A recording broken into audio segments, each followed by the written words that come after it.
ஒரு ஊர்ல 4 நண்பர்கள் இருந்தாங்க. 4 பேரும் சோம்பேறிகள். 4 பேருக்கும் எந்த வேலையும் செய்யறதுக்கு உடம்பு வளையறதில்ல. இருந்தாலும் சோம்பேறித்தனத்துல ஒருத்தருக்கு ஒருத்தர் கொஞ்சம் வித்தியாசம் உண்டு. அதுக்கு தகுந்த மாதிரி அவங்களுக்கு பேர் அமைஞ்சு போச்சு. ஒருத்தன் கால் சோம்பேறி, இன்னொருத்தன் அரை சோம்பேறி, அடுத்தவன் முக்கால் சோம்பேறி, கடைசி ஆளு முழு சோம்பேறி. இவங்க 4 பேரும் நண்பர்கள்.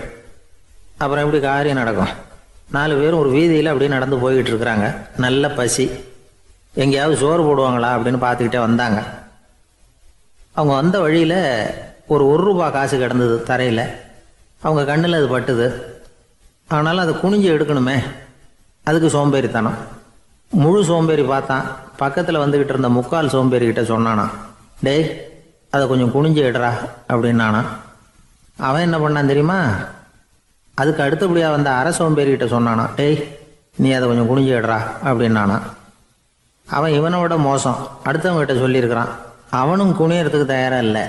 ஆக கூடி கடைசியில் யாருமே காசை எடுக்கலை. என்னத்துக்கு அனாவசியமாக உடம்ப வளைச்சிக்கணும் அப்படின்னு எல்லாரும் பேசாமல் வந்துட்டாங்க. அவங்க பாட்டுக்கு நடந்து வந்துக்கிட்டே இருக்கிறாங்க. எதிரில் ஒருத்தன் வாழைப்பழத்தை வண்டியில் வச்சு தள்ளிகிட்டே வந்தான். ரூபாய்க்கு 4 பழம்னு கூவி விற்றுக்கிட்டே வர்றான்.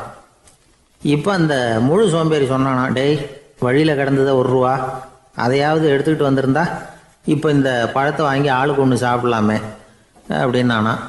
ஆமாம் சாப்பிட்ருக்கலாமே அப்படின்னாங்களாம் மற்றவங்களும். ஆனாலும் திரும்பி போய் அதை எடுக்கணும்னு யாருக்கும் தோணலை.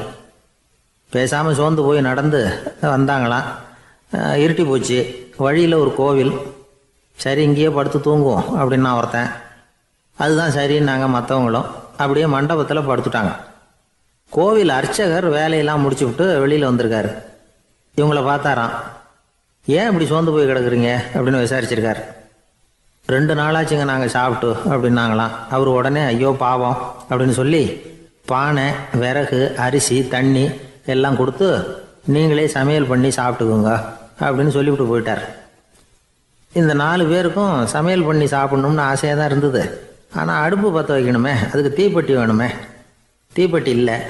இப்போ முழு சோம்பேறி ஆரம்பித்தான். அடுத்தவனை பார்த்து, டேய் கடைக்கு போய் ஒரு தீப்பெட்டி வாங்கிட்டு வாயேன் அப்படின்னு நானான்.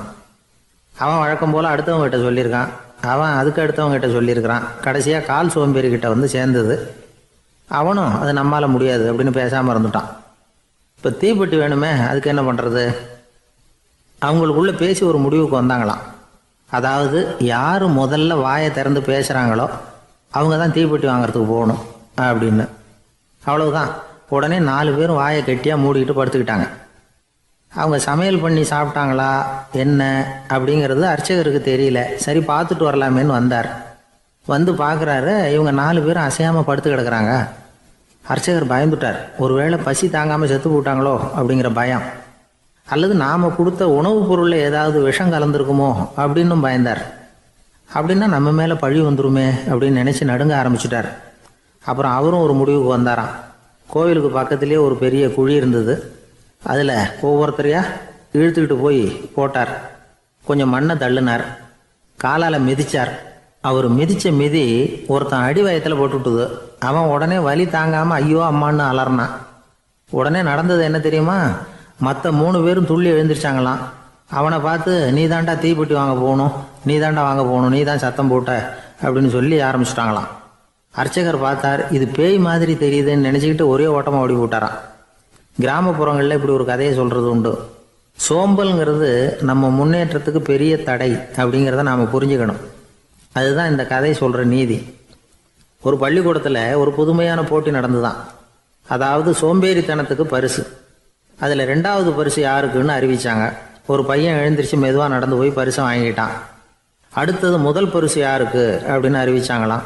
அவன் கடைசி வரிசையிலேருந்து கத்துனானா, ஐயா அதையும் அந்த பையன் மூலமாகவே கொடுத்து அனுப்பி வச்சுருங்க, இங்கே வந்தது நான் வாங்கிக்கிறேன் அப்படின்னானா. என்னுடைய நண்பர் ஒருத்தர், அவருக்கு ஜாதகத்தில் நம்பிக்கை உண்டு. அவரே ஜோசியம்லாம் பார்ப்பார். என்ன சார் இந்த காலத்தில் இதையெல்லாம் நம்பிக்கிட்டு இருக்கீங்களே அப்படின்னு கேட்டால், உங்களுக்கு ஒன்றும் தெரியாது சார். இந்த உலகத்தில் ஒவ்வொருத்தரும் அவங்கவங்க செய்கிற நல்லது கெட்டதுக்கு தகுந்த பலனை அனுபவிச்சே தீரணும் பார். அது மட்டும் இல்லை, ஒருத்தர் செத்துட்டா கூட அவன் செஞ்ச பாவ புண்ணியங்கள் கூடவே போய்கிட்டு இருக்கோம் பார். அது எப்படி கூட போவோம் அப்படின்னு குதர்க்கமாக கேட்டால், அதுக்கு அவர் ஒரு கதை சொன்னார். அது ரொம்ப சுவாரஸ்யமாக இருந்தது. அது என்ன கதைன்னா, ஒரு ஊரில் ஒருத்தர் இருந்தாராம். அவர் ஜோசியம் பார்க்குறதுல ரொம்ப கெட்டிக்காரரான். ஒருத்தருடைய தலைமுடியை மட்டும் அவர்கிட்ட காட்டினா போதும், அதை மட்டும் பார்த்துட்டு அவருடைய ஜாதகத்தையே அலசி விடுவாராம். அப்பேற்பட்ட திறமை. அந்த ஆள் ஒரு சமயம் கன்னியாகுமரி கடற்கரைக்கு போயிருந்திருக்கார். அங்கே கரை ஓரமாக ஒரு மண்டை ஓடு கிடந்திருக்கு. அதை எடுத்து பார்த்துருக்கார். அந்த மண்டை ஓட்டை வச்சுக்கிட்டே அதோட ஜாதகத்தை அலசியிருக்கார். இந்த மண்டை ஓட்டுக்கு உரிய ஆசாமி வாழ்க்கையில் ரொம்ப கஷ்டப்பட்டிருக்கணும், நிறைய கஷ்டத்தை அனுபவிச்சிருக்கணும். அது தாங்க முடியாம தான் கடல்ல விழுந்து தற்கொலை பண்ணிட்டு இருக்கான் அப்படிங்கிறத அவர் கணிச்சுட்டார். இருந்தாலும் இந்த மண்டை ஓடு இன்னமும் அனுபவிக்க வேண்டியது பாக்கி இருக்கு அப்படிங்கிறத அவர் உணர்ந்தாராம். அது சரி, ஒருத்தன் உயிரோடு இருக்கிற வரைக்கும் நல்லது கெட்டதை அனுபவிக்க முடியும், செத்ததுக்கு அப்புறமும் பாக்கி இருக்குன்னா அதை எப்படி அனுபவிக்கிறது? இந்த மண்டை ஓட்டுக்கு இன்னும் கொஞ்சம் பாக்கி இருக்குங்கிறது அவருக்கு புரிஞ்சதே தவிர அதோட அர்த்தம் என்னங்கிறது சரியா விளங்கலை. சரி, இதை இன்னும் கொஞ்சம் விவரமா ஆராய்ச்சி பண்ணுவோம் அப்படின்னு நினச்சிக்கிட்டு அதை தன்னுடைய வீட்டுக்கு எடுத்துகிட்டு போயிட்டார். அந்த மண்டை ஓட்டை ஒரு பெட்டியில் வச்சு பூட்டினார்.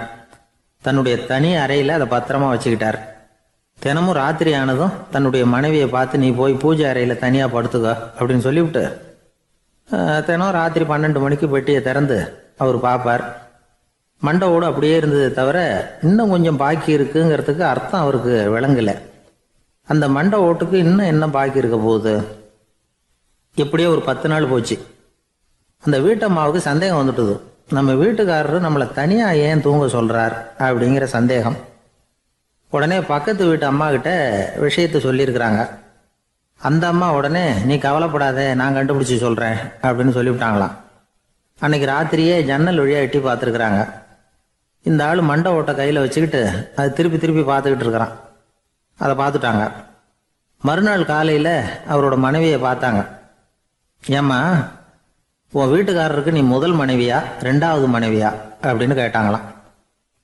எனக்கு தெரிஞ்ச வரைக்கும் நான் ஒருத்தி தான் அவருடைய மனைவி அப்படின்னாங்களாம் அவங்க. அப்படி இல்லை, நீ அவருக்கு 2வது மனைவி. முதல் மனைவியின் மண்டை ஓட்டை தான் அவர் தினமும் ராத்திரியில் எடுத்து பார்த்துக்கிட்டு இருக்கிறார் அப்படின்னாங்க அடுத்த வீட்டு அம்மா. அப்படியா விஷயம் அப்படின்னு சொல்லிவிட்டு கணவன் வீட்டில் இல்லாத நேரமாக பார்த்து அந்த மண்டை ஓட்டை எடுத்து கொண்டாந்து ஒரு உரல்ல போட்டு உலக்கையால குத்தி நொறுக்க ஆரம்பிச்சிட்டாங்க.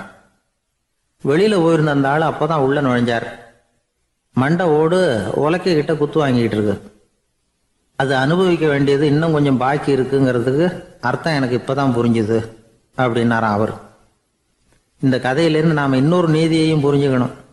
அதாவது நம்ம வீட்டை பற்றி நமக்கு புரியாததெல்லாம் அடுத்த வீட்டுக்கு. ஒரு ஊரில் ஒரு ஆள் இருந்தான். நிறைய பணம் சேர்த்தான். அவனுக்கு சம்பாதிக்க தெரியுமே தவிர செலவு பண்ண தெரியாது. மகா கஞ்சன். காசை கையில் எடுக்கவே மாட்டான். எடுத்தால் செலவு செய்ய வேண்டியிருக்குமே. அதனால் இப்படியே அவன் காலத்தை ஓட்டி விட்டான். வயசாயிட்டுது. அவனுடைய மனைவி ஒரு நாள் கேட்டாங்க, இவ்வளவு நாளாக நீங்கள் என்னை எங்கேயுமே அழைச்சிட்டு போனதில்லை, இப்போவாவது அழைச்சிட்டு போகக்கூடாதா அப்படின்னாங்க. எங்கே போகணும் சொல்லுன்னா. காசிக்கு போகணும், கங்கையில் குளிக்கணும்னாங்க. இவன் பார்த்தான், இதுக்கு ஏன் அவ்வளோ தூரம் செலவு பண்ணிட்டு போகணும், நம்ம ஊர் ஆற்றுலேயே குளிக்கலாமே, இதுவும் புண்ணிய நதி தான், இங்கே குளிச்சா அங்கே குளிச்ச பலன் கிடைச்சிரும் அப்படின்னா. சரின்னு 2 பேரும் ஆத்தங்கரைக்கு போனாங்க. அன்னைக்கு ஏதோ விசேஷம், நிறைய கூட்டம், நிறைய பேர் குளிச்சுக்கிட்டு இருக்கிறாங்க. கரையில் சில புரோகிதர்கள் நின்றுக்கிட்டு இருக்கிறாங்க. குளிக்கிறதுக்கு முந்தி அவங்க கிட்ட உட்காந்தா ஏதோ மந்திரம்லாம் சொல்லுவாங்க, கொஞ்சம் காசு கொடுக்க வேண்டியிருக்கும். அதனால இவன் என்ன பண்ணான், ஆத்தங்கரையிலேயே கொஞ்சம் தூரம் போனான். ஊரை விட்டு தள்ளி வந்துட்டான். அங்கே யாருமே இல்லை. அப்பாடான்னு சந்தோஷப்பட்டான். குளிக்கலாம்னு புறப்பட்டான். இந்த நேரம் கடவுள் பார்த்தார், இந்த கஞ்சனுக்கு ஏதாவது புத்தி போகட்டணும் அப்படின்னு நினைச்சார். உடனே ஒரு புரோகிதர் மாதிரி உருவத்தை மாற்றிக்கிட்டு அந்த ஆள் முன்னாடி வந்து நின்னார். அவனுக்கு அதிர்ச்சி. இங்கே யாருமே இருக்க மாட்டாங்கன்னு நினச்சா இங்கேயுமே ஒரு ஆள் வந்துட்டாரு, என்ன பண்ணுறதுன்னு யோசனை பண்ணான். புரோகிதர் உருவத்தில் இருந்த கடவுள் சொன்னார், இதை பாருங்க, இன்னைக்கு விசேஷ நாள், நீராடுறதுக்கு முன்னாடி சுயகல்பம் பண்ணிக்கிறது ரொம்ப நல்லது அப்படின்னார். என்கிட்ட பணம் எதுவும் இல்லையேன்னா. பரவாயில்ல, அப்புறமா கொடுங்க, வாங்கிக்கிறேன். ஆனால் ஒன்று, எவ்வளவு கொடுப்பீங்கிறத மட்டும் இப்போவே சொல்லி கொடுங்க அப்படின்னார். இவன் ரொம்ப யோசனை பண்ணான். ஒரு 10 பைசா தரேன் அப்படின்னா. சரின்னு ஒத்துக்கிட்டு எல்லா கிரியைகளையும் அவர் செஞ்சார். அதுக்கப்புறம் கணவனும் மனைவியும் ஆற்றுல குளிச்சாங்க. அவர் போயிட்டார். கொஞ்ச நாள் கழித்து அவன் வீட்டுக்கு வந்தார் கடனை வசூல் பண்ணுறதுக்கு. வாசலில் நின்றுக்கிட்டு இருந்த அவன் மனைவி இவரை பார்த்ததும் தயங்க ஆரம்பித்தாங்க. அந்த அம்மா கிட்ட விஷயத்த சொன்னார். அந்த அம்மா ஓடி போய் உள்ளே இருக்கிற தன்னுடைய கணவர்கிட்ட சொன்னாங்க. அவன் யோசனை பண்ணான், இப்போ வெளியில் போனால் அவனுக்கு 10 காசு கொடுக்க வேண்டியிருக்கும், அதனால் எனக்கு காய்ச்சல்னு அந்த ஆளுகிட்ட சொல்லிவிடு, இன்னொரு சந்தர்ப்பத்தில் என்னை வந்து பார்க்க சொல்லு அப்படின்னா. அந்த அம்மா போய் சொன்னாங்க. அப்படிங்களா, அப்படின்னா அவரை நான் உடனே போய் பார்க்கணுமே அப்படின்னு உள்ளே நுழைய ஆரம்பித்தார். அவங்க மறுபடியும் இருங்க தான் வரேன்னு சொல்லிவிட்டு உள்ள ஓடி விஷயத்த சொன்னாங்க. இது எதுடா வம்பா போச்சு அப்படின்னு பார்த்தான். மனைவியை கிட்டத்தில் கூப்பிட்டான். இதோ பாரு, ஜன்னி கண்டு நான் இறந்து போயிட்டதா சொல்லிவிடு அப்படின்னா சொன்னாங்க. புரோகிதர் பார்த்தார். அப்படின்னா ஒரு வழியாக இருந்து அவருடைய இறுதி சடங்குகளையும் நானே முடிச்சுட்டு போயிடுறேன் அப்படின்னார். உள்ளே இருந்தவன் யோசனை பண்ணான், அந்த ஆள் என்னை விடமாட்டான் போல இருக்கு, அதனால் ஒரு சவப்பெட்டியில் என்னை வச்சு தூக்கிக்கிட்டு மயானத்துக்கு போங்க பார்த்துக்கலாம் அப்படின்னா. புரோகிதரும் விடுற மாதிரி இல்லை, கூடவே நடந்து போயிட்டு இருக்கிறார். அங்கே இறக்கி சடங்குகளை முடிச்சுட்டு தீ வைக்கிற நேரம் பொட்டிக்குள்ளே இருந்த நம்ம ஆள் அலறி அடிச்சுட்டு வெளியில் ஓடி வந்தான். புரோகிதர் உருவத்தில் இருந்த கடவுள் சிரிச்சார், தன்னுடைய சுய உருவத்தை காட்டினார். அதுக்கப்புறம் அவனை கூப்பிட்டு, இதை பாருப்பா, ஏன் இப்படி அல்லாடுற, ஏதாவது வர வேணும்னா கேள் தரேன் அப்படின்னார். அவன் யோசனை பண்ணான். பகவானே, ஒரே ஒரு வரம் தான் உங்ககிட்ட கேட்கணும்னா. என்ன வேணும் கேளுன்னார். அந்த 10 பைசா தட்சணையை தள்ளுபடி பண்ணா போதும் அப்படின்னா. கடவுளும் சரின்னு சொல்லிட்டு போயிட்டார். இப்படி ஒரு கதையை சுவாமி சிவானந்தர் சொல்லியிருக்கிறார். செல்வந்தர்கள் பல பேர் இப்படித்தான் இருக்கிறாங்க. தாங்களும் அனுபவிக்க மாட்டாங்க, அடுத்தவங்களுக்கும் கொடுக்க மாட்டாங்க. இது மாதிரியான கஞ்சர்களுக்கு இந்த உலகம் இல்லை அந்த உலகம் இல்லைங்கிறார் அவர். இந்த கதையில கடவுள் கடன் வசூலுக்கு வந்தது மாதிரி நம்ம ஊர் ஆள் ஒருத்தன் இன்னொருத்தர்கிட்ட 10 பைசா கடன் கொடுத்துட்டான். திருப்பி வாங்கறதுக்கு நடையா நடக்கிறான். கடைசியா கேட்டான், நீ எப்பதான் கடனை திருப்பி தரப்போற, அதை முடிவா சொல்லுன்னா. வர்ற வியாழக்கிழமை கண்டிப்பா கொடுத்துருவேன் அப்படின்னானா அவன். அன்னைக்கு நான் ஊர்ல இருக்க மாட்டேனே அப்படின்னானா இவன். அதனால என்ன, நானும் தான் அன்னைக்கு ஊர்ல இருக்க மாட்டேன் அப்படின்னானா. ஒரு ஊர்ல ஒரு இளைஞன் இருந்தான். ஒரு நாள் அவன் ஒரு குருவை தேடிட்டு புறப்பட்டான். ஊரை விட்டு வெளியில போனான். போகிற வழியில் ஒரு காடு. அந்த காட்டில் ஒரு மரத்தடியில் ஒரு பெரியவர் உட்காந்துருக்கிறார். அமைதியாக மௌனமாக அவர் அமர்ந்திருக்கிறார். இந்த பெரியவரை விசாரிக்கலாம், குருவை தேடி கண்டுபிடிக்கிறதுக்கு இவர் ஏதாவது ஒரு வழி சொல்லி கொடுப்பார் அப்படின்னு நினச்சிக்கிட்டு அவர் நெருங்கினான். ஐயா, எனக்கு ஒரு குரு தேவை, எங்கே கிடைப்பார், அவரை எப்படி அடையாளம் கண்டுபிடிக்கிறது, அதை பற்றி ஏதாவது விவரம் சொன்னீங்கன்னா நான் கண்டுபிடிச்சிக்குவேன் அப்படின்ட்டுருக்கான். பெரியவர் நிமிர்ந்து பார்த்தார். தம்பி, அது ரொம்ப சுலபம். அவர் வயசானவராக இருப்பார், என்னை விட சுமார் 30 வயசு அதிகமாக இருக்கும்.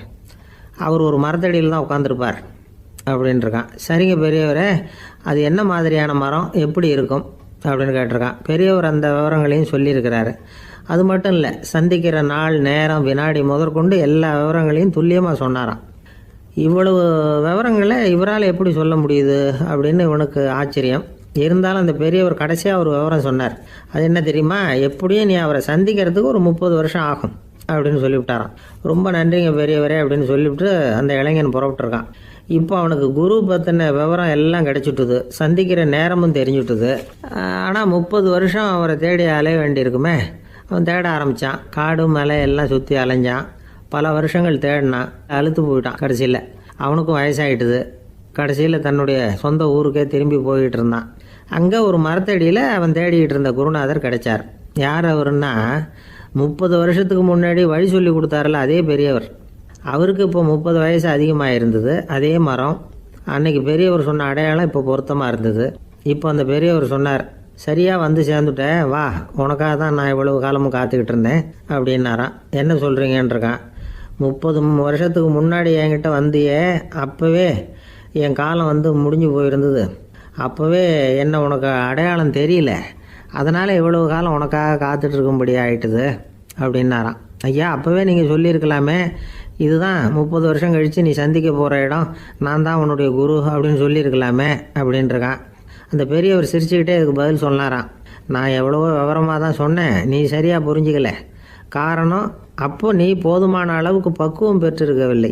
அதனால் புரியும் சக்தி இல்லாமல் போயிட்டுதப்போ 30 ஆண்டு காலம் நீ அலைஞ்சி தெரிஞ்சிருக்கிற.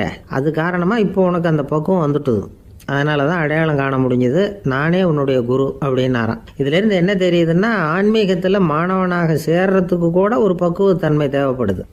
ஒரு பெரிய ஞானி, அவர்கிட்ட சீடனாக இருக்க ஒருத்தன் வந்தான், எதிரில் நின்னா. ஞானி அவனை வெகு நேரம் உற்று பார்த்தார். அப்புறம் சொன்னார், சீடனாக இருக்கிறது ரொம்ப சிரமம்னார். நான் தயாராக இருக்கிறேன்னா. அது இன்னமும் சிரமமாச்சே, இங்கே குருவாக இருக்கிறது மட்டுமே சுலபம் அப்படின்னாராம். அப்படின்னா நான் குருவாகவே ஆயிடுறேன் அப்படின்னானா. இது போலவே இந்த காலத்தில் கதை ஒன்று உண்டு. ஒரு பள்ளிக்கூடத்தில் வகுப்பு ஆசிரியர் மாணவனை திட்டிக்கிட்டு இருந்தார். டேய், நீ 100க்கு 10 மார்க்கு தான் வாங்கிக்கிட்டு இருக்க. இவ்வளவு மோசமாக நீ படித்தா கடைசியில் மாடு மேய்க்கிறது கூட லாய்க்கு இல்லாதவனா ஆகிடுவேன். அதுக்கப்புறம் என்ன செய்ய போகிறேன் அப்படின்னாராம். பையன் தலையை சொரிஞ்சிக்கிட்டே சொன்னானா, சார் அப்படின்னா ஒன்று செய்கிறேன் அப்படின்னானா. இவர் கேட்டிருக்கார், என்ன செய்ய போகிறேன்னு. வேற என்ன சார், உங்களை மாதிரி ஒரு ஆசிரியர் ஆகிடுறேன் அப்படின்னானா. காசியில் இருக்கிற கடவுள் காசி விஸ்வநாதர், அங்கே இருக்கிற தேவி காசி விசாலாட்சி.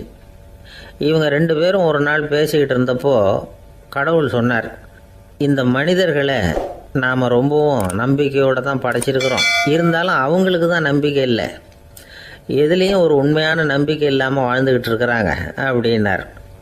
என்ன அப்படி சொல்கிறீங்க? அதை பாருங்கள், எவ்வளவு பேர் காசியை தேடிட்டு கங்கையில் குளிச்சுக்கிட்டு இருக்கிறாங்க.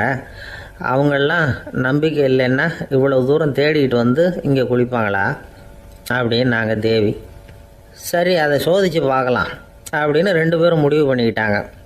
உடனே ஒரு திட்டம் போட்டாங்க. அது எப்படின்னா, நாம் 2 பேருமே பக்தர்கள் மாதிரி உருவத்தை மாற்றிக்கிட்டு கங்கை கரைக்கு போக வேண்டியது. நான் கங்கையில் இறங்கி குளிக்கிறேன். கொஞ்ச நேரத்தில் சுழலில் மாட்டிக்கிட்டது மாதிரி நடிக்கிறேன். நீ உடனே கரையிலேருந்து சத்தம் போடும், என்னோடய வீட்டுக்காரரை யாராவது காப்பாற்றுங்களேன்னு சத்தம் போடும். அதோடு இன்னொன்று சொல்லு, யாராவது ஒரு புண்ணிய ஆத்மா அவர்கிட்ட போய் அவருடைய முடியை பிடிச்சி இழுக்கணும். அப்படி ஒரு சாபம் இருக்குது எங்களுக்கு. புண்ணிய ஆத்மா, அதாவது எந்த பாவமும் செய்யாத இல்லாத ஒருத்தர் தான் அவரை காப்பாற்ற முடியும். அப்படிப்பட்டவங்க யாராவது வெள்ளத்தில் குதித்து என்னுடைய கணவரை காப்பாற்றுங்கோ அப்படின்னு நீ சத்தம் போடு, கூச்சல் போடு, என்ன நடக்குதுன்னு பார்க்கலாம் அப்படின்னார் கடவுள். சரின்னு சொல்லி 2 பேருமா சாதாரண பக்தர்கள் மாதிரி கங்கை கரைக்கு சேர்ந்தாங்க. அவர் இறங்கி குளித்தார்.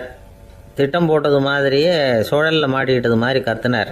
கரையில் இருந்த அந்த அம்மா, ஐயோ என் கணவரை காப்பாற்றுங்களேன், யாராவது காப்பாற்றுங்களேன்னு கத்துனாங்க. பல பேர் ஓடி வந்தாங்க. உடனே இவங்க, பாவம் இல்லாத புண்ணிய ஆத்மா ஒருத்தரால் தான் என்னுடைய கணவர் காப்பாற்றப்படணுங்கிறது விதி, அப்படி ஒரு சாபம் இருக்குது, அதனால் புண்ணிய ஆத்மா யாராவது அவர்கிட்ட போய் அவர் முடியை பிடிச்சி தூக்கினா அவரை காப்பாற்றி விடலாம் அப்படின்னாங்க.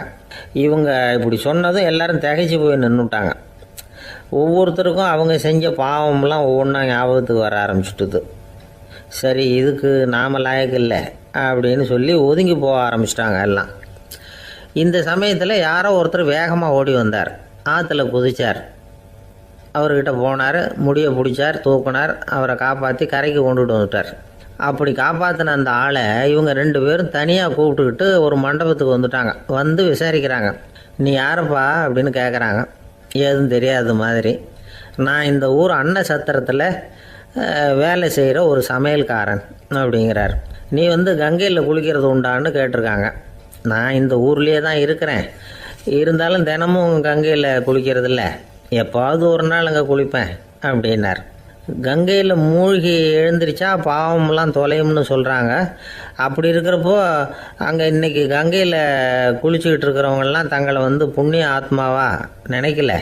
கங்கையில் குளிக்காத நீ உன்னை புண்ணிய ஆத்மாவாக நினச்சி என்னை காப்பாற்ற வந்திருக்கிற, அது எப்படி அப்படின்னு கேட்டார். அதுக்கு அந்த ஆள் சொல்கிறான், கங்கையில் குதித்ததுக்கு அப்புறம் தானே உங்களை காப்பாற்ற போகிறோம். அப்படி குதிக்கும் பொழுது என்னுடைய பாவம்லாம் போயிருக்கும்ல, நான் புண்ணிய ஆத்மாவாக ஆயிருப்பேனே, அதனால தான் துணிஞ்சு உங்களை காப்பாற்றினேன் அப்படின்னா. கடவுளும் தேவியும் அவனுக்கு காட்சி கொடுத்தாங்களாம். இப்படி ஒரு கதை உண்டு. அதாவது கங்கையில் குளிச்சுக்கிட்டு இருக்கிறவங்களுக்கே தங்களுடைய பாவம் போகுங்கிற நம்பிக்கை பரிபூர்ணமாக இல்லை. குளிக்காத ஒருத்தனுக்கு அந்த நம்பிக்கை இருந்தது. அதனால் அவனால் கடவுளை பார்க்க முடிஞ்சது. கடவுளை நாமளும் பார்க்க முடியுமா முடியாதா அப்படிங்கிற குழப்பம்லாம் நமக்கு வேண்டியதில்லை. நம்பிக்கையோடு வாழணுங்கிற உண்மையை மட்டும் இந்த கதையிலேருந்து புரிஞ்சுக்கிட்டா போதும். ஏன்னா இந்த கதையை கேட்டுட்டு ஒரு நண்பன் குதர்க்கமாக ஒரு கேள்வி கேட்டான். ஏன் சார், கங்கையில் குளித்தா பாவம் போயிடும்னு சொல்கிறீங்களே, நான் எனக்கு வேண்டாத ஒருத்தனை அழைச்சிட்டு போய் கங்கையிலேயே தள்ளி விட்டுட்டு அதுக்கப்புறம் அங்கேயே முழுக்க போட்டுட்டு நான் செஞ்ச பாவத்தை அதுலேயே கழுவி விட்டுட்டு மறுபடியும் உங்ககிட்ட வந்துடுறேன்னு வச்சுக்கோங்க, நீங்கள் என்னை புண்ணிய ஆத்மான்னு ஏற்றுக்குவீங்களா அப்படிங்கிறான். ஆள் கொஞ்சம் அசந்தான் நம்மளே அங்கே அழைச்சிட்டு போனாலும் போயிடுவான்.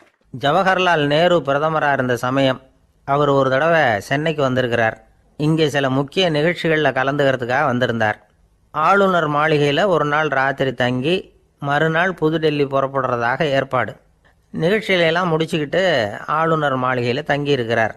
அன்றைக்கு இரவு படிக்கிறதுக்கு ஒரு முக்கியமான புத்தகம் அவருக்கு தேவைப்பட்டது.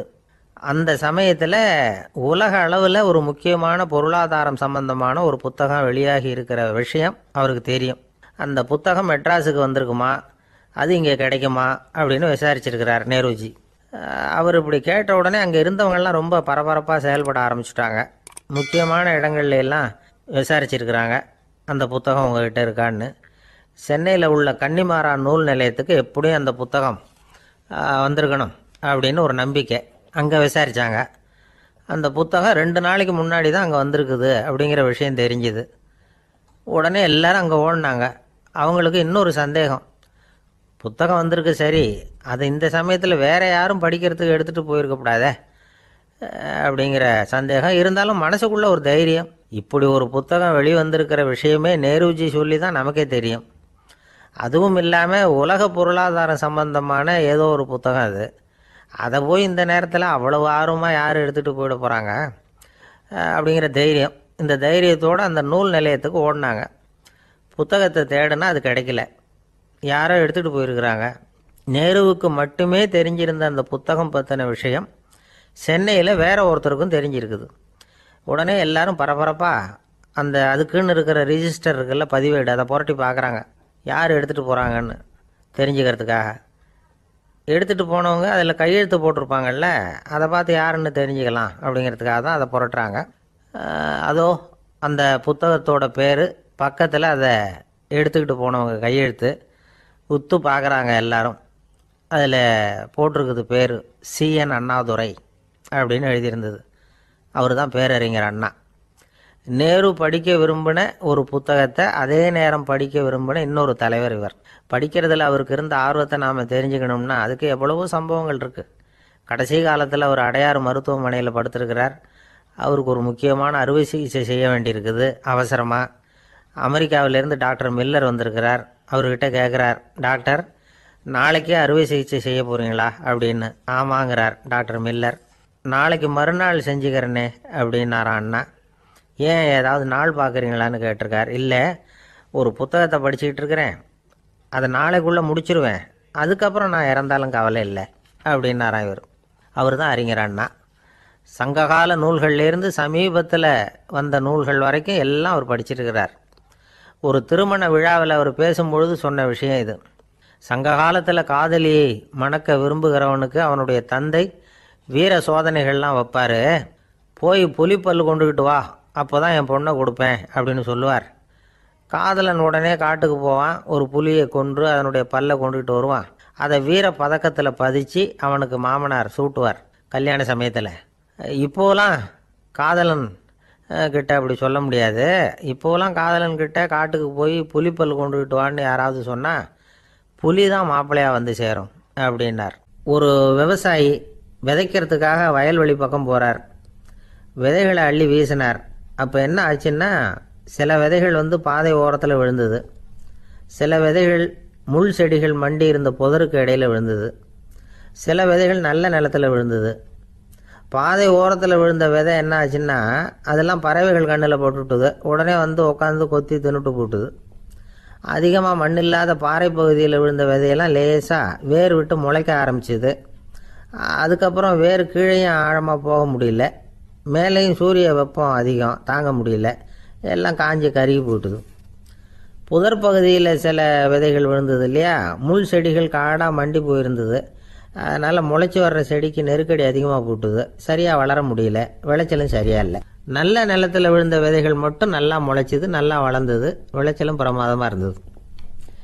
இந்த கதையை சொல்லிவிட்டு கேட்க செவியுள்ளோர் கேட்கட்டும் அப்படிங்கிறார் இயேசு பெருமான். ஆமாம், இயேசு கடலில் நின்ற படகு ஒன்றில் உட்காந்துருக்கிறார். கடற்கரையில் ஏராளமான மக்கள் உட்காந்துருக்கிறாங்க.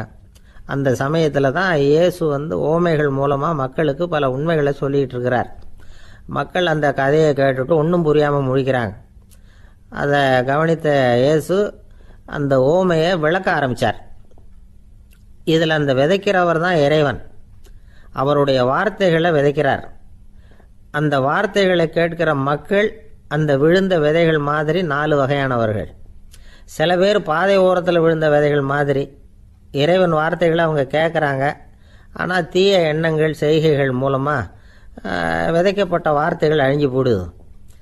இறைவன் வார்த்தைகளை கேட்ட உடனே மகிழ்ந்து போய் உடனே சில பேர் அதை ஏற்றுக்கிறாங்க. இவங்கெல்லாம் அந்த பாறை பகுதியில் விழுந்த விதைகள் மாதிரி. அதனால் இவங்கெல்லாம் வேறு இல்லாதவங்க. கொஞ்ச காலத்துக்கு இறை வார்த்தைகளுக்கு கீழ்ப்படிந்து நடப்பாங்க. அதனால் ஏதாவது இடைஞ்சல் ஏற்பட்டால் உடனே தடுமாறுவாங்க.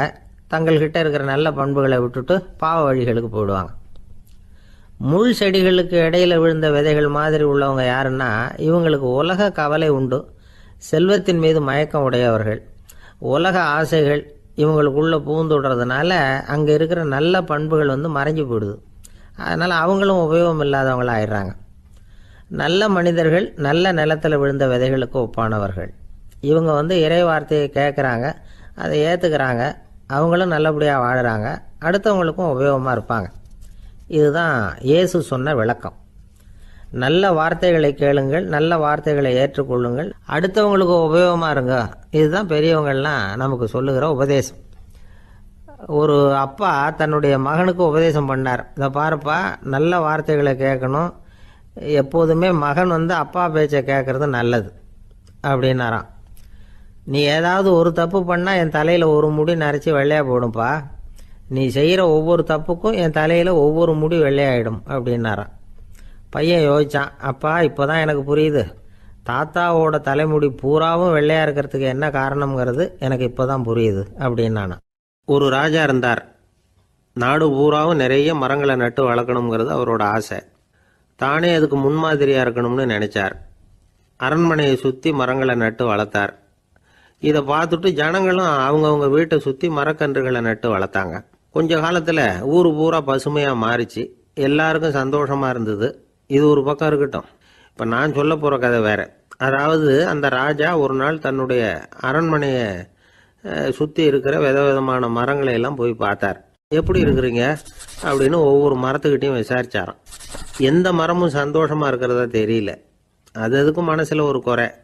முதல்ல ஆலமரத்துக்கிட்ட போனார். அது சொல்லிச்சு, மண்ணா, நான் நல்லா பெருசாக வளர்ந்துருக்கிறேன், அடர்த்தியாக இருக்கிறேன், கிளையெல்லாம் 4 பக்கமும் நல்லா படர்ந்து தான் இருக்குது, இருந்தாலும் எந்த பிரயோஜனமும் இருக்கிறதா தெரியல எனக்கு. என்னுடைய பழம்லாம் ரொம்ப சின்னதாக இருக்குது, என் கண்ணுக்கு சரியாக புறப்பட மாட்டேங்குது. நான் இருக்கிற சைஸுக்கு என்னுடைய கிளையில் இருக்கிற பழம்லாம் எவ்வளவு பெருசாக இருக்கணும், அது இத்தினூண்டு இருக்கிறது எனக்கு பெரிய அவமானமாக இருக்குது. இப்படி இங்கே நின்றுக்கிட்டு இருக்கிறதே ரொம்ப கூச்சமாக இருக்குது. ஒரு நல்ல புயல் வந்ததுன்னா பேசாமல் சாஞ்சு விடலாமான்னு பார்க்குறேன் அப்படின்னு புலம்புது ஆலமரம். சரி இருக்கட்டும்னு நினச்சிக்கிட்டு ராஜா அடுத்தபடியாக ஒரு அத்தி மரத்துக்கிட்ட போனார். அதுவும் புலம்ப ஆரம்பிச்சுட்டுது. நான் கூட பெரிய மரம் தான், இல்லை இலையெல்லாம் அழகாக தான் இருக்குது, பழம் அழகாக இருக்குது, இருந்தாலும் உள்ள விஷயம் இல்லையே, அத்தி பழத்தை புட்டு பார்த்தா அத்தனையும் சொத்த அப்படின்னு பழமொழியே உண்டாயிட்டுதே, இப்படி ஒரு கெட்ட பேரோட நான் இருக்கணுமா அப்படின்னு புலம்புது அது. சரி இது இருக்கட்டும் அப்படின்னு சொல்லி அடுத்தபடியாக வேப்ப மரத்துக்கிட்ட போனார். அது தன்னுடைய வேதனையை வெளியிட்டது. எனக்கு எவ்வளவோ மருத்துவ குணங்கள்லாம் இருக்கிறதா சொல்லிக்கிறாங்க, இருந்தாலும் என்ன பிரயோஜனம், என்னுடைய பழத்தை மனிதர்கள் யாரும் விரும்பி சாப்பிட்றது இல்லையே அப்படின்னுது.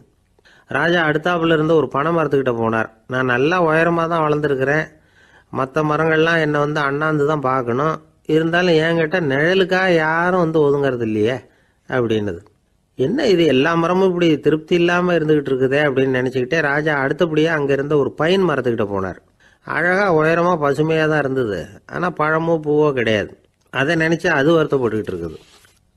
ஓக் மரம் அது ஒன்று நின்றுட்டு இருந்தது. அது என்ன சொல்லிச்சுன்னா, இலை உதிர் காலத்தில் என் மேலே இருக்கிற எல்லா இலைகளும் உதிர்ந்து போடுது, முடி கொட்டின மனிதர்கள் மாதிரி மொட்டையாக நான் நிற்க வேண்டி இருக்குது. என்ன வாழ்க்கை இது அப்படின்னு சொல்லி அழுத்துக்கிட்டது. சரி, புளிய மரம் என்ன சொல்லுது பார்ப்போம்னு அதுகிட்ட போனால், என்னுடைய நிழலில் யாருமே தங்க மாட்டாங்க, உடம்புக்கு சூடுன்னு ஒதுங்கி போயிடுவாங்க. அடிமரத்தை பார்த்தீங்கன்னா பட்டையெல்லாம் உறிஞ்சி பார்க்கறதுக்கே கேவலமாக இருப்பேன் அப்படின்னுது அது. முருங்கை மரம் என்ன சொல்லிச்சு தெரியுமா? என்னுடைய இலை காயெல்லாம் சாப்பிட்றவங்களுக்கு சத்து கொடுக்கறது வாசவம்தான், ஆனால் என் உடம்புல சத்தே கிடையாது. கொஞ்சம் வேகமாக காற்று அடிச்சதுன்னா முறிஞ்சி விழுந்துடுறேன். என்ன வாழ்க்கை இது அப்படின்னு சொல்லி அது வருத்தப்பட்டது.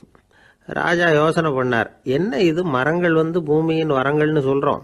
மழை பெய்யறதுக்கு அதுதான் காரணம். பூமி செழிப்பாக இருக்கிறதுக்கும் அதுதான் காரணம். வீடு கட்டுறதுக்கு மரம், நாற்காலி செய்ய உபயோகப்படுத்துறதுக்கும் அதுதான் உபயோகப்படுது. மனுஷனுக்கு வேண்டிய ஆகாரங்களையும் கொடுக்குது. இப்படிலாம் இருந்தும் எல்லா மரமும் நிம்மதி இல்லாமல் இருந்துகிட்டு இருக்குதே அப்படின்னு நினைச்சார். அப்போ அங்கே இருந்த ஒரு மகிழ மரம் அவர் கண்ணில் பட்டுது. அந்த மரம் மட்டும் கொஞ்சம் நிம்மதியாக மகிழ்ச்சியாக இருக்கிறது மாதிரி தெரிஞ்சுது. உடனே ராஜா அதுகிட்ட போனார். உனக்கு மனசில் எதுவும் குறை இல்லையான்னு கேட்டார். இல்லை, நான் சந்தோஷமாக தான் இருக்கேன்னு அந்த மகிழ மரம். அப்படியான்னு ஆச்சரியமாக கேட்டார் ராஜா. ஆமாம் மன்னா, இந்த இடத்துல நீங்கள் ஒரு முருங்கை மரத்தையோ வேப்ப மரத்தையோ கூட நட்டிருக்கலாம். ஆனால் இந்த இடத்துல நடுறதுக்கு என்ன தேர்ந்தெடுத்துருக்குறீங்க, அதுவே எனக்கு பெருமை, அதுவே எனக்கு திருப்தி அப்படின்னு தான் மகிழ மரம். மகிழ மரம் சாதாரணமாக தான் இருக்கும். இளம் மஞ்சள் நிறத்தில் பூக்கள், அது காய்ந்தும் மனம் வீசும்.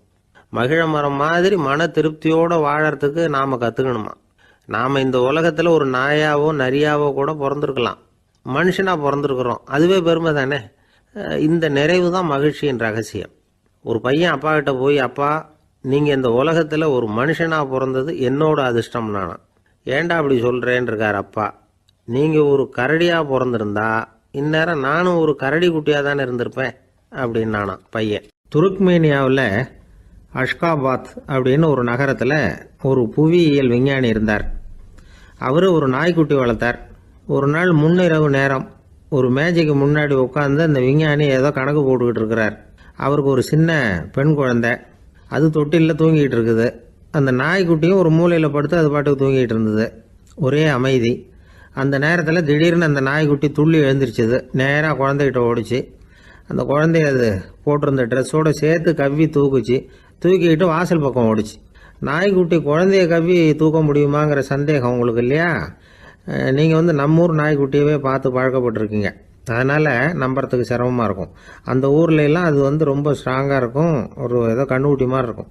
விஞ்ஞானி அதை பார்த்துட்டார். உடனே அந்த நாய்க்கு வெறி பிடிச்சிட்டுதுன்னு முடிவு பண்ணிட்டு தன்னோட கை துப்பாக்கியை எடுத்துக்கிட்டு ஓடி வந்தார்.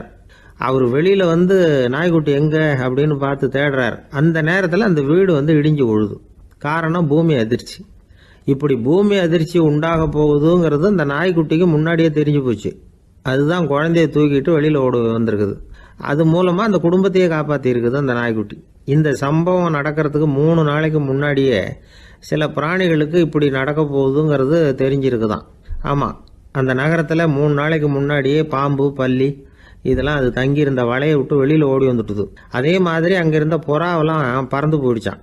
இதே மாதிரி யுகோஸ்லோவியாவில் கூட ஒரு நகரம், அங்கே ஒரு நாள் ராத்திரி ஒரு மிருக காட்சி சாலையில் திடீர்னு ஒரு பெரிய கலவரம், கூச்சல், குழப்பம். அங்கே இருந்த கழுதை, புலி, யானை, பறவை எல்லாம் கண்ணாபின்னான்னு கத்த ஆரம்பிச்சுட்டுது. நீர் யானை அதுக்குன்னு போட்டிருந்த தடுப்பையே தாண்டி குதிச்சு வெளியில் வந்துட்டுதான். மறுநாள் தான் எல்லாருக்கும் விஷயம் புரிஞ்சுது. அடுத்த நாள் காலையில் அங்கே பூமி அதிர்ச்சி உண்டாயிட்டுது. இப்போ பாருங்க, அதாவது மனுஷனை போய் தீர்க்க தரிசி அது இதுன்னு சொல்லிட்டு இருக்கிறோம். இவனை விட அது பரவாயில்லைன்னு தோணுது. அதாவது மிருகங்கள் ஒன்று நடக்க போகுதுங்கிறத முன்னாடியே புரிஞ்சுக்குதே. சரி, இதெல்லாம் எப்படி அது முன்கூட்டி புரிஞ்சுக்குது? அதுதான் படைப்பு ரகசியம். அதை கண்டுபிடிக்கிறதுக்கு தான் மனுஷன் ஆராய்ச்சி பண்ணிகிட்டு இருக்கிறான். விஞ்ஞானிகளோட ஆராய்ச்சியெல்லாம் ஒரு பக்கம் இருக்கட்டும், வீட்டுக்குள்ளேயே சில ஆராய்ச்சி பண்ணி பாருங்களேன். இப்போ சில யோசனை சொல்லி அதை சோதனை பண்ணி பாருங்க அப்படின்னு ஒருத்தர் சொன்னாராம். அதாவது இப்போ மழை வருமா வராதா அப்படின்னு தெரிஞ்சுக்கணுமா, உடனே ஒரு பூனைக்குட்டி பின்னாடியே மெதுவாக போய் அது என்ன செய்யுதுன்னு கவனித்து பார்க்கணும். பூனைக்குட்டி தன்னோட பாதத்தினால சுகத்தில் அப்படி கீறிக்கிட்டு இருக்கும். அப்படி கீறினா கண்டிப்பாக மழை வரும். சில சமயம் பூனைக்குட்டி அப்படி மல்லாந்து படுத்துக்கிட்டு பாதத்தை உயர தூக்கும், அப்படியும் அப்படியும் புரளும். இப்படி செஞ்சதுன்னா அன்னைக்கும் மழை இருக்காது. அதனால் முன்னாடி இருந்தது மழை வர்றதுக்கு அறிகுறி, இது மழை இல்லைங்கிறதுக்கு அறிகுறி.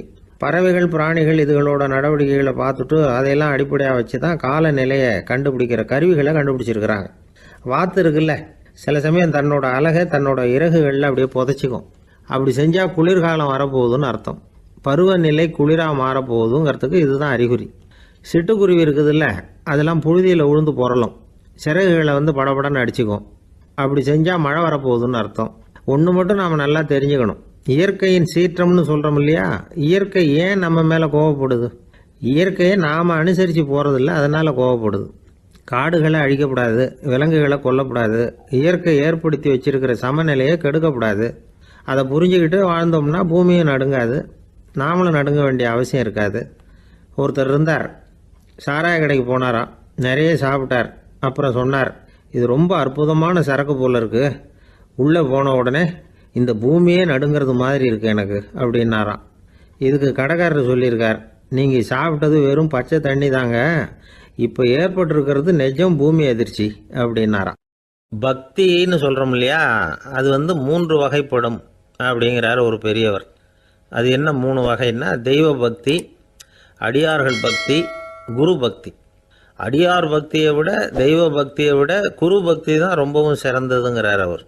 தெய்வத்துக்கிட்ட செஞ்ச பாவம் குருநாதர்கிட்ட தீர்ந்துருமா, குருநாதர்கிட்ட செஞ்ச பாவம் தெய்வத்துக்கிட்ட போனாலும் தீராதான்.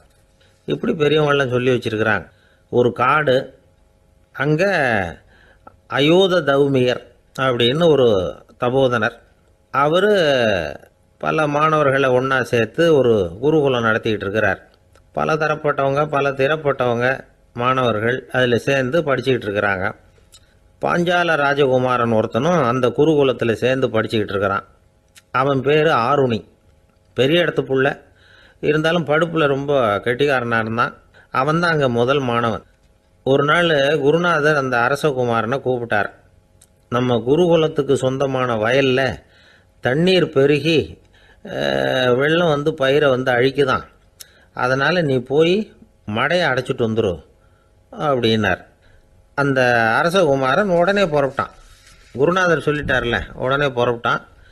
நான் பெரிய இடத்து பிள்ளையாச்சே, ராஜகுமாரனாச்சே, ரொம்ப செல்வாக்கூட வளர்ந்தவனாச்சே, நான் போய் வயலில் இறங்கி வேலை செய்கிறதா அப்படின்னுலாம் அவன் நினைக்கல. குருநாதர் கட்டளையை நிறைவேற்ற வேண்டியது நம்ம கடமை அப்படின்னு நினச்சான். உடனே ஒரு மண்வெட்டியை தூக்கி தோளில் வச்சுக்கிட்டு புறப்பட்டு போயிட்டான். வயலுக்கு போனான். பார்த்தான், தண்ணி கரையை உடச்சிக்கிட்டு வயலுக்குள்ளே ஏகமாக பாஞ்சிக்கிட்டு இருக்குது. இவன் மண்வெட்டியால் களிமண்ணை புல்லோடு சேர்த்து புல் பத்த மாதிரி வெட்டி வெட்டி போட்டான். இருந்தாலும் மடையை அடைக்க முடியல. தண்ணி அதை மீறி வந்துக்கிட்டே இருக்குது. தண்ணி வேகமாக வயலுக்குள்ளே போய்கிட்டே இருக்குது. போடுற பத்தையெல்லாம் கரைஞ்சி கரைஞ்சி போயிட்டுருக்கு. இருந்தாலும் இவன் தன்னுடைய முயற்சியை கைவிடலை. வெட்டி வெட்டி போட்டுக்கிட்டே இருக்கிறான். காலையில் அங்கே போனவன் சாயந்தரம் வரைக்கும் இப்படி செஞ்சுக்கிட்டு இருக்கிறான். உடம்பும் மனசும் ரொம்பவும் சோர்ந்து போச்சு. இருந்தாலும் குருநாதர் இட்ட கட்டளையை நிறைவேற்றாமல் இருக்கிறோமேங்கிற ஒரு குறை அவனுக்கு இருக்குது. குரு கட்டளையை நிறைவேற்றாத நான் இன்னமும் இருக்கணுமா அப்படின்னு யோசனை பண்ண ஆரம்பிச்சிட்டான். என்ன செய்யலாம்னு பார்த்தான். நம்ம குருநாதர் இட்ட பணிக்காக இந்த உடம்பையே தியாகம் பண்ணலாம் அப்படின்னு முடிவு பண்ணான். தண்ணி பாயுதில்ல, அதுக்கு குறுக்க விழுந்து அப்படியே மடையை அடைச்சிக்கிட்டு அப்படியே படுத்துட்டான். இது மற்றவங்களுக்கு தெரியாது. அன்னைக்கு ராத்திரி ஒரு விளக்கு முன்னாடி உட்காந்து குருநாதர் பிள்ளைங்களுக்கு பாடம் சொல்லி கொடுத்துக்கிட்டு இருக்கிறார். முதல் வரிசையில் இருக்கக்கூடிய ராஜகுமாரனை காணலை. நம்ம ஆருணி எங்கே போனா அப்படின்னு சொல்லி மற்ற மாணவர்களை விசாரித்தார். இப்போ அவங்க சொன்னாங்க, சுவாமி, அவன் காலையில் வயலுக்கு மடையை அடைக்கிறதுக்காக போனான், நீங்கள் தான் போக சொன்னீங்க, இன்னும் திரும்பி வரல அப்படின்னு அவர் பையன். குருநாதர் உடனே ஒரு தீவெட்டி எடுத்துக்கிட்டு மாணவர்களை அழைச்சிக்கிட்டு வயலுக்கு போனார். அங்கே போய் பார்த்தா ஆளை காணும். ஆருணி ஆருணின்னு சொல்லி சத்தம் போட்டு கூப்பிட்டு பார்க்குறார். நான் இங்கே இருக்கேன் குருநாதா அப்படின்னு காலுக்கு அடியிலேருந்து ஒரு சத்தம் வருது. குனிஞ்சு பார்த்தா அவன் மடையில் படுத்துருக்கிறான். என்னப்பா இதுன்னார். காலையிலேருந்து இந்த மடையை அடைச்சி பார்த்தேன் சுவாமி, முடியல, அதனால் இப்படி குறுக்க படுத்துட்டேன். என்னை தாண்டறதுக்கு பயந்து போய் தண்ணியே தேங்கி நின்றுட்டுது அப்படின்னா. அவனுடைய குரு பக்தியையும் அவனை தாண்டறதுக்கு அஞ்சு நிற்கிற தண்ணி தேக்கத்தையும் பார்த்துட்டு எல்லாரும் ரொம்ப ஆச்சரியப்பட்டு போயிட்டாங்களாம். ஆருணி எழுந்திரிச்சு வா அப்படின்னு கூப்பிட்டாரான் குருநாதர். அவன் தண்ணீரை பொழந்துக்கிட்டு எழுந்திரிச்சு வந்தானான். அதனால் அவனுக்கு உத்தாலகன் அப்படின்னு ஒரு பேர். உத்தாலகன்னா தண்ணீரை பிளந்தவன் அர்த்தம். அந்த உத்தாலகன் மாதிரி இந்த காலத்து மாணவர்களுக்கும் குரு பக்தி வேணும் அப்படின்னு சொன்னோம் ஒரு பள்ளிக்கூடத்தில். உடனே நிறைய மாணவர்கள் எழுந்திரிச்சு நின்னாங்க. சார், நீங்கள் எங்களை இன்னமும் சரியாக புரிஞ்சுக்கலன்னு நினைக்கிறோம். அன்னைக்காவது ஒருத்தன் அப்படி இருந்தான். இன்னைக்கு ஏகப்பட்ட உத்தாலகர்கள் இருக்கிறோம். எங்கள் வாத்தியார் கட்டளை இட்டா இப்போவே அது மாதிரி வயலுக்கு போய் மடையில் குறுக்கப்படுத்துக்கிறதுக்கு இந்த வகுப்பில் உள்ள அத்தனை பேரும் தயாராக இருக்கிறோம் அப்படின்னாங்க. அப்படியா அப்படின்னு சொல்லி கேட்டோம் ரொம்ப சந்தோஷமாக. ஒருத்தன் ரொம்ப அடக்கமாக எழுந்திரிச்சான். அப்புறம் சொன்னான், ஆமாம் சார், வகுப்பில் இவர் நடத்துகிற பாடத்தை கேட்டுக்கிட்டு இருக்கிறத விட பேசாமல் போய் மடையில் படுத்துடுறது ஒன்றும் கஷ்டமான காரியமாக இருக்காது. அதனால தான் எல்லாரும் அங்கே போகிறேன்னு சொல்கிறோம் அப்படிங்கிறான். ஐயா, உங்கள் பேரை தொடர்ந்து தினம் கேட்டுக்கிட்டு இருக்கிறேன் அப்படின்னார் ஒருத்தர். தொடர்ந்து கேட்குறீங்களே, உங்களுக்கு காது வலிக்கலையா அப்படின்னு கேட்டோம். பேசுகிற உங்களுக்கே வாய் வலிக்கலை அப்படிங்கிறப்போ கேட்குற எங்களுக்கு எப்படி காது வலிக்கும் அப்படின்னார். நம்ம உடம்புல ஒரு அதிசயம் என்ன தெரியுமா? ரொம்ப நேரம் நாம் நடக்கிறோம்னு வச்சுக்கோங்க, கால் வலிக்கும். ரொம்ப நேரம் வேலை செஞ்சால் கை வலிக்கும், உடம்பு வலிக்கும். ரொம்ப நேரம் பார்த்துக்கிட்டே இருந்தால் கண்ணு வலிக்கும். ரொம்ப நேரம் பேசிக்கிட்டே இருந்தால் வாய் கூட வலிக்கும். ஆனால் ரொம்ப நேரம் கேட்டுக்கிட்டே இருக்கிறதுனால காது வலிக்கிறது இல்லை. அதனால் கேட்கறதுக்கு முக்கியத்துவம் கொடுத்தாங்க நம்ம பெரியவங்க. திருவள்ளுவர் தேவையில்லாமல் வார்த்தைகளை உபயோகப்படுத்த மாட்டார். ஒரு திருக்குறள்னு எடுத்துக்கிட்டாவே அதில் மொத்தம் 7 வார்த்தைகள், அவ்வளவுதான். அப்படி 7 வார்த்தைகள் மட்டுமே உள்ள ஒரு திருக்குறளில் வள்ளுவர் ஒரே வார்த்தையை 5 தடவை உபயோகப்படுத்தியிருக்கிறார், திரும்ப திரும்ப பயன்படுத்தியிருக்கிறார். அப்படின்னா அதை எந்த அளவுக்கு வலியுறுத்தி சொல்கிறார் அப்படிங்கிறத நாம் புரிஞ்சுக்கணும். அது என்ன குறள்? செல்வத்துள் செல்வம் செவிச்செல்வம், அச்செல்வம் செல்வத்துள் எல்லாம் தலை. செவிச்செல்வம்ங்கிறது அவ்வளவு முக்கியமானது. கற்றலின் கேட்டல் நன்று. அதிகம் கேட்கணுங்கிறதுக்காக தான் எவ்வளவு கேட்டாலும் காது வலிக்கிறது இல்லை. குறைச்சலாக பேசணும், அதிகமாக கேட்கணும். இன்னொரு விஷயம் கவனிங்க, நம்ம உடம்புல கண்ணுக்கு மூடி இருக்குது, எதையாவது நாம் பார்க்க விரும்பலைன்னா உடனே கண்ணை மூடிக்கலாம். நம்ம வாய்க்கு மூடி இருக்குது, பேச விருப்பம் இல்லையா, வாயை மூடிக்கலாம். மூக்குக்கு கூட மூடிக்கிற வசதி இருக்குது, எதையாவது முகர விருப்பம் இல்லையா, மூச்சை அடக்கிக்கலாம். ஆனால் பாருங்கள், காதுக்கு மூடி கிடையாது, அதை கையால் தான் மூட முடியும். யார் என்ன சொன்னாலும் அது நல்லதோ கெட்டதோ காதில் விழுந்துக்கிட்டு தான் இருக்கும். அறிவு தான் நல்ல விஷயங்களை எடுத்துக்கிட்டு கெட்ட விஷயங்களை விட்டுடணும். நல்ல கருத்துக்கள் நம்ம காதில் நிறைய விழுந்துக்கிட்டே இருக்கணும். அதை கேட்டு நாம் நல்லபடியாக வாழணுங்கிறது தான் படைப்பின் விருப்பம். ஆன்மீகவாதிகள் கூட ஒன்று சொல்லுவாங்க, அதாவது ஆன்மீக பாதையில் நீங்கள் முன்னேறணும்னா முதல்ல சிரவணம் செய்யணும்பாங்க. அதாவது பெரியவங்க சொல்கிற நல்ல கருத்துக்களை கேட்கணும் அப்படின்னு அதுக்கு அர்த்தம். அதனால் யார் நல்ல கருத்துக்களை சொன்னாலும் அதை காது கொடுத்து கேளுங்க. இவ்வளவு கருத்துக்களையும் நம்ம நேயர் ஒருத்தர்கிட்ட சொல்லிகிட்டு இருந்தோம். அவரும் சரி சரின்னு தலையாடிக்கிட்டே இருந்தார். அப்புறம் சொன்னார், நீங்கள் சொல்கிறது சரிதான் சார், காதுக்கு மூடி இல்லைங்கிறது ரொம்ப சரி. அதனால தான் உங்கள் தகவல் கூட நாங்கள் விரும்புகிறோமோ இல்லையோ தினம் காதில் விழுந்துக்கிட்டு இருக்குது அப்படின்னார். எங்களுக்கு ரொம்ப பெருமையாக இருந்தது. அப்படியா அப்படின்னோம். ஆனாலும் என்ன மாதிரி சில பேர் நீங்கள் தகவல் சொல்கிற சமயத்தில் காதில் மூடி இல்லையேன்னு சொல்லி கவலைப்படுறதில்ல சார் அப்படின்னார். ஏன்னு கேட்டோம். காதை மூடுறதுக்கு தானே வசதி இல்லை, ரேடியோவை மூடுறதுக்கு வசதி இருக்குதுல்ல, அதனால் டக்குன்னு அதை மூடி வச்சுருவோம் அப்படின்னார். கங்கை கரை தோட்டம் பக்கத்தில் ஒரு ஆசிரமம், அங்கே ஒரு பெரியவர் தங்கியிருக்கிறார். அவர் தான் ராமகிருஷ்ண பரமஹம்சர். அந்த ஆசிரமம் இருந்த இடம் கரக்பூர். வங்காளத்தில் பொதுவாக எல்லாரும் மீன் சாப்பிட்றது உண்டு. கங்கையில் குளிச்சுட்டு கையில் ஒரு மீனோடு வர்றது வழக்கம். இவர் இருக்கிற இடத்துக்கு கங்கையில் படகு வழியாக வரணும். அப்படி தான் எல்லோரும் வருவாங்க. வர்றவங்கள ஒன்று கூட்டி ஆன்மீக விஷயங்களை பற்றி பேசிக்கிட்டு இருப்பார். ஒவ்வொரு நாள் ஒவ்வொருத்தர் நகரத்துக்கு போகணும், வரும்பொழுது மீன் கொண்டுகிட்டு வரணும். அதுக்கு ஒரு அட்டவணையே உண்டு ஆசிரமத்தில். அது பிரகாரம் ஒரு நாள் சுவாமி யோகானந்தர் படகில் போனார். படகை செலுத்தினவங்க ராமகிருஷ்ணரையும் சுவாமி யோகானந்தரையும் மற்றவங்களையும் பித்தர்கள் அப்படின்னு சொல்லி ஏளனமாக பேசினாங்க. அவங்க என்ன பைத்தியம் பிடிச்சவங்க அப்படிங்கிறது மாதிரி. சுவாமி யோகானந்தருக்கு ரொம்ப மென்மையான இதயம். இவங்க இப்படி கண்ணாபின்னான்னு பேசுகிறத பார்த்தா மீனை வாங்கிட்டு திரும்புகிறப்போ என்ன நடக்குமோ அப்படிங்கிற பயம் வேறு வந்துட்டுது அவருக்கு. அவ்வளவு மென்மையானவர். இதை தெரிஞ்சுக்கிட்ட ராமகிருஷ்ணர், யோகானந்தா இங்கே வா அப்படின்னு கூப்பிட்டார். இவர் கண்ணீரை தொடச்சிக்கிட்டே கிட்ட போனார். சொன்னார், ஐயா, படகு ஓட்டுறவங்க உங்களை பற்றி மோசமாக பேசுகிறாங்க. என்ன திட்டினா பரவாயில்ல, ஆனால் உங்களை அவங்க திட்டுறாங்க, அதை என்னால் தாங்கிக்க முடியல அப்படின்னார். இதை கேட்டதும் ராமகிருஷ்ணருக்கு கோபம் வந்துட்டு தான். என்னது, உன்னுடைய குருவை பற்றி அவங்க மோசமாக பேசும்பொழுது நீ சும்மா இருந்தியா, வெளியில் போ அப்படின்னு விட்டார். குரு நிந்தனை செய்கிறப்போ அதை கேட்டுக்கிட்டு சும்மா இருக்கலாமா? குரு நிந்தனையை கேட்டால் பாவம் இல்லையா? என்னை தூற்றும் போது அவங்க பாவம் செய்கிறாங்க, அதை கேட்டுக்கிட்டு நீ சும்மா இருந்தால் நீயும் பாவம் செய்கிற அப்படின்னாராம். அடுத்த நாள் சுவாமி நிரஞ்சனானந்தர் போக வேண்டிய நாள். இவர் படகுல போகும்பொழுதும் அதே மாதிரி நடந்துதான். அவங்க மோசமாக பேச ஆரம்பித்தாங்க, திட்ட ஆரம்பித்தாங்க. அப்படி கேலி பண்ண ஒருத்தனை இவர் என்ன பண்ணார், பலார்னு கன்னத்தில் அரைஞ்சிட்டார். இன்னொருத்தனை கங்கையில் தூக்கி எறியறதுக்கும் தயாராகிட்டார். அதுக்கப்புறம் அவங்க யாரும் வாயை திறக்கலை. மீன் வாங்கிட்டு வர்றப்பவும் படகுல ஒரே அமைதி, அவ்வளவு பயம் அவங்களுக்கு. ராமகிருஷ்ணர் கூப்பிட்டு விசாரித்தார் என்ன நடந்ததுன்னு. இவர் சொன்னார், அவர் யோகானந்தா போகும்பொழுது என்ன நடந்ததோ அப்படியே தான் இப்பவும் நடந்தது.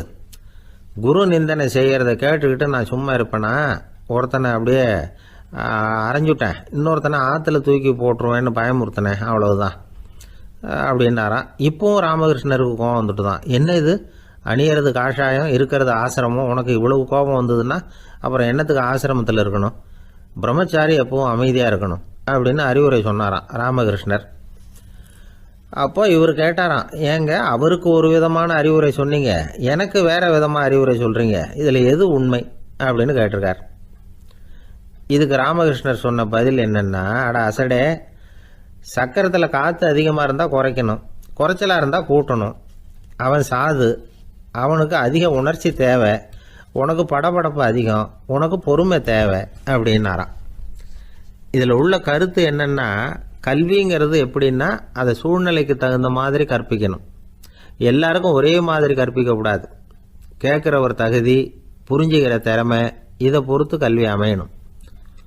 ஆரம்ப காலத்தில் ஒரு குரு, அப்போ ஒரு சீடன் இருந்தான். அது வேடிக்கையான குரு, வேடிக்கையான சீடன். ஒரு ஆசிரமம். ஒரு நாள் ஒருத்தன் அவசரமாக அந்த குருவை தேடி வந்திருக்கிறான். என்ன விஷயம்னு விசாரித்தார் குரு.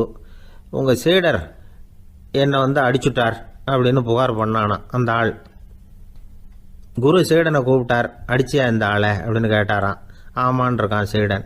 ஏன் அடிச்சே அப்படின்னு கேட்டாராம். இந்த ஆள் உங்களை பற்றி மட்டமாக பேசிவிட்டான், என்னால் அதை தாங்கிக்க முடியல, அதனால தான் அடிச்சுட்டேன் இருக்கான். அப்படி என்ன பேசினா அப்படின்னு கேட்டாராம். உன்னுடைய குருநாதர் இப்போல்லாம் அர்த்தமில்லாமல் பேச ஆரம்பிச்சுட்டார் அப்படின்னு சொல்லிவிட்டான், அதனால தான் அடிச்சுட்டேன் அப்படின்னு நானா. அதுக்காக அடித்தே அப்படின்னாராம். நான் அதுக்காக அடிக்கலை குருவே, இப்பெல்லாம் நீங்கள் அர்த்தம் இல்லாமல் பேசுகிறதாக அவன் சொல்கிறான், அப்படின்னா இதுவரைக்கும் நீங்கள் அர்த்தத்தோடு பேசினதாகத்தானே அர்த்தம், அது தப்பு தானே, அதனால தான் அடித்தேன் அப்படின்னானா. தேசத்து மேலேயும் தாய்மொழி பேர்லையும் செலுத்துற அன்புக்கு அபிமானம்னு பேர். தேசாபிமானம்னு சொல்றமே இதுதான். ஒரு கணவன் மனைவி பேர்ல காட்டுற அன்புக்கு காதல்னு பேரு. கடவுள் பேர்ல செலுத்துற அன்புக்கு பக்தின்னு பேரு. இப்படி அன்புல பல ரகம் இருக்கிறப்போ அதுல உள்ள வித்தியாசம் தெரியாம இடம் மாத்தி அன்பு காட்டினா இடைஞ்சல் தான்.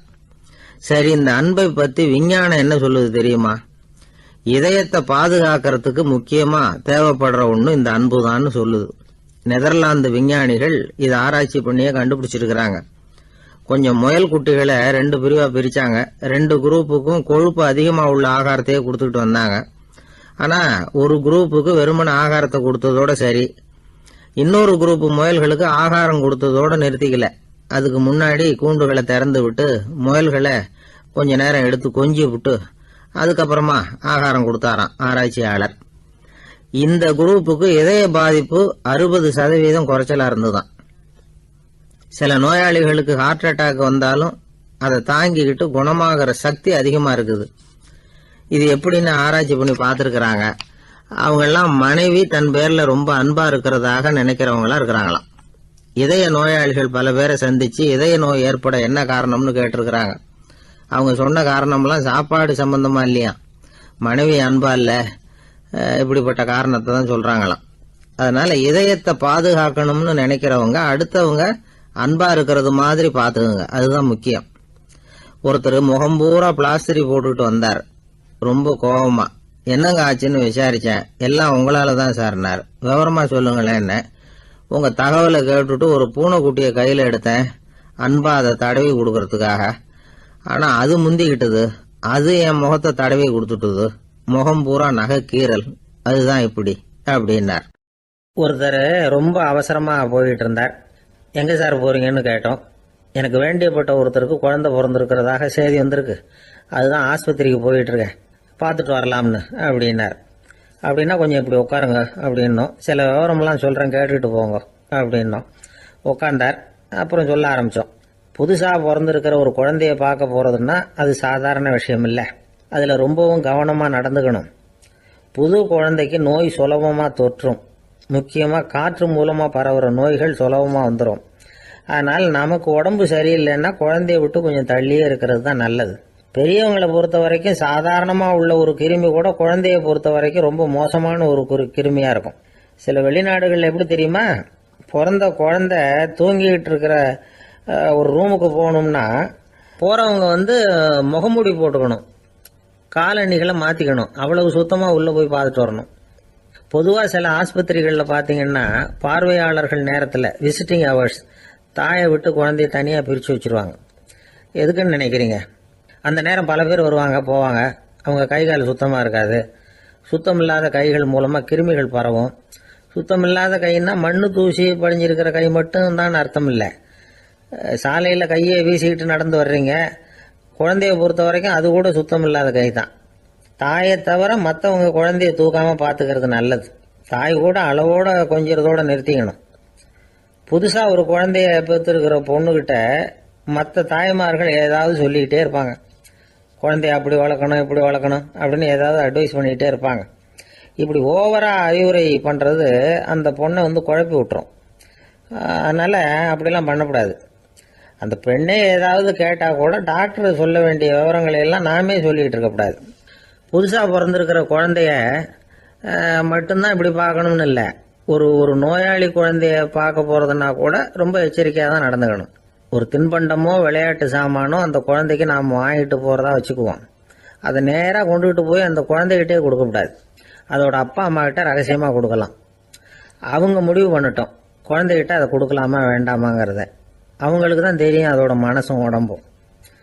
உங்கள் அக்கறையை காட்டுறதா நினச்சிக்கிட்டு குழந்தை வாயில் எதையும் கொண்டுட்டு போய் போடாதீங்க. போகிறப்போ உங்கள் வீட்டு குழந்தையும் அழைச்சிட்டு போகாதீங்க. இது நோயை வாங்கிட்டு வந்துடும், அல்லது புதுசாக ஒரு நோயை அதுகிட்ட கொடுத்துட்டு வந்துடும். என்னதான் உங்களுக்கு பழக்கமான குழந்தையா இருந்தால் கூட அதுக்கு விருப்பம் இல்லைன்னா பேசக்கூடாது. அங்கே போய் அவங்க பள்ளிக்கூடத்தை ஞாபகப்படுத்திட்டு இருக்கக்கூடாது. நோயில் இருக்கிறப்ப ஸ்கூலை பற்றி பேச அது விரும்பாது. ஆஸ்பத்திரியை விட்டு வெளியில் புறப்படுறப்போ குழந்தைகிட்ட சொல்லணும்னு அவசியம் இல்லை. அதோட அப்பா அம்மா கிட்ட சொல்லிவிட்டு புறப்பட்டா போதும், குழந்தை கோபிச்சிக்காது. சமூக சம்பிரதாயத்தை பற்றி அது கவலைப்படுறதில்லை. இப்படி எல்லா விவரமும் நம்ம எதிரில் உட்காந்துருந்தவங்க கிட்ட சொல்லி முடித்தோம். ரொம்ப நன்றி சார் அப்படின்னு சொல்லிவிட்டு அவர் புறப்பட்டார். குழந்தைங்க கொஞ்சம் வளர்கிற வரைக்கும் தான் நாம் எச்சரிக்கையாக இருக்கணும்னு இல்லை, வளர்ந்த பிறகு இன்னும் எச்சரிக்கையாக இருக்கணும். ஒரு பையன் பள்ளிக்கூடத்துலேருந்து திரும்பி வீட்டுக்கு வந்தான். முகம் பூரா நகத்தால் கீறி இருந்தது. அப்பா பார்த்து பயந்துட்டார். யாருடா உன்னை இப்படி பண்ணது அப்படின்னார். என் கூட படிக்கிற இன்னொரு பையன். நாளைக்கு உன் கூட பள்ளிக்கூடத்துக்கு வர்றேன், நீ எனக்கு அவனை அடையாளம் காட்ட முடியுமான்னார். அது ரொம்ப சுலபம் நான் பையன். எப்படின்னார் அப்பா. அவன் காதில் ஒன்றை கையோடு எடுத்துகிட்டு வந்திருக்கிறேன், இதோ என் பையில தான் வச்சுருக்கேன் அப்படிங்கிறான் அந்த பையன். அள்ள அள்ள குறையாதது அட்சய பாத்திரம், அது நமக்கு தெரியும், கேள்விப்பட்டிருக்கிறோம். ஆனால் போட போட நிரம்பாத ஒரு பாத்திரம் உண்டு. அது என்ன தெரியுமா? நம்மளில் பல பேர்கிட்ட அந்த பாத்திரம் உண்டு. அதுதான் பேராசை அப்படிங்கிற பாத்திரம். அதை நிறைவு செய்யவே முடியாது. பேராசையை பற்றி சுஃபி இலக்கியத்தில் ஒரு பிரபலமான கதை உண்டாம். அதை ஒரு பெரியவர் எடுத்து சொல்லியிருக்கிறார். ஒரு மன்னர் நகர்வலம் போயிட்டு இருக்கார். ஒரு பிச்சைக்காரன் மன்னர் எதிரில் வரான். பிச்சை போடுங்கிறான். என்னுடைய அமைதியை கெடுக்காதே போங்கிறார் மன்னர். அவன் சிரிக்கிறான். அரசே, உங்களுடைய அமைதி கெடக்கூடிய நிலையில் இருந்தால் அதுக்கு பேர் அமைதியே கிடையாது அப்படின்னு நானா. எதிரில் நிற்கிறது வெறும் பிச்சைக்காரன் இல்லை, யோகி அப்படிங்கிறத மன்னர் புரிஞ்சுக்கிட்டார். துறவியே, உங்களுக்கு என்ன வேணும்னாலும் கேளுங்க, கொடுக்குறேன்னாராம். அந்த துறவி மறுபடியும் சிரிக்கிறார். அரசே, உங்களால் முடியாததையெல்லாம் கொடுக்க முடியும்னு சத்தியம் செய்யாதீங்க அப்படின்னார். மன்னருக்கு கோபம் வந்துட்டுது. என்ன இவர் இப்படி சொல்கிறாரு அப்படின்னு நினைச்சார். நகர் வலத்தை பாதியிலேயே நிறுத்தினார். வாங்க அரண்மனைக்குன்னார். துறவியை அழைச்சிக்கிட்டு அரண்மனைக்கு வந்துட்டார். துறவி தன்கிட்ட இருந்த பிச்சை பாத்திரத்தை நீட்டினார். இது நிறைய எனக்கு பொற்காசுகள் வேணும் அப்படின்னாராம். அவ்வளவுதானா, இது ஒரு பெரிய காரியமா அப்படின்னு கையை தட்டினாராம் மன்னர். ஒரு பெரிய தாம்பாளம் நிறைய பொற்காசுகள் சேர்ந்தது. அதை அள்ளி போட்டார். போட போட அந்த பிச்சை பாத்திரம் நிரம்பவே இல்லை. பொற்காசுகள் போட போட அவ்வளவையும் உள்ளே வாங்கிக்கிட்டே இருக்குது. அரசாங்க கஜானாவே காலி ஆயிட்டுது. மூட்டை மூட்டையாக பொற்காசுகளை கொட்டி பார்த்துட்டாங்க. அது முழுங்கிக்கிட்டே இருக்குது. கடைசி வரைக்கும் அந்த பிச்சை பாத்திரம் நிரம்பவே இல்லை. அரசர்கிட்ட இருந்த கர்வம் போயிட்டுது. அப்படியே பொத்துன்னு துறவி காலில் விழுந்தார். அப்போ அந்த துறவி சொன்னாராம், மன்னா, இந்த பிச்சை பாத்திரத்தை உங்களால் மட்டும் இல்லை, வேற யாராலையும் நிரப்ப முடியாது. அதுக்கு என்ன காரணம்னா, இது சாதாரண பிச்சை பாத்திரம் இல்லை, பேராசைகளோட வாழ்ந்து செத்துப்போன ஒரு மனிதனின் மண்டை ஓடுது அப்படின்னாராம்.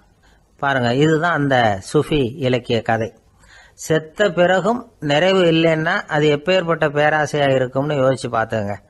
நம்மால் ஒருத்தர் கல்யாணம் பண்ணிக்க பொண்ணு பார்த்துக்கிட்டு இருந்தார். அழகு, அறிவு, படிப்பு எதுவும் தேவையில்லை, பணம் மட்டும் இருந்தா போதும் அப்படின்னு பார்க்குறவங்க கிட்ட எல்லாம் சொல்லி வச்சார். ரொம்ப நாளைக்கு அப்புறம் ஒரு பணக்காரர் கிடைச்சார். அவர் சொன்னார், இதை பாருங்க, எனக்கு 20 வயசுல ஒரு மகள், அவளை நீங்க கல்யாணம் பண்ணிக்கிட்டா 2 லட்சம் பணம் கொடுப்பேன். 25 வயசுல ஒரு பொண்ணு, அவளை கல்யாணம் பண்ணிக்கிட்டா 2.5 லட்சம் தருவேன். 30 வயசுல ஒரு பொண்ணு இருக்கா, அவளை கல்யாணம் பண்ணிக்கிட்டா 3 லட்சம் தருவேன். என்ன சொல்ற அப்படின்னாராம். இவன் கொஞ்ச நேரம் யோசிச்சு பார்த்துருக்கான்.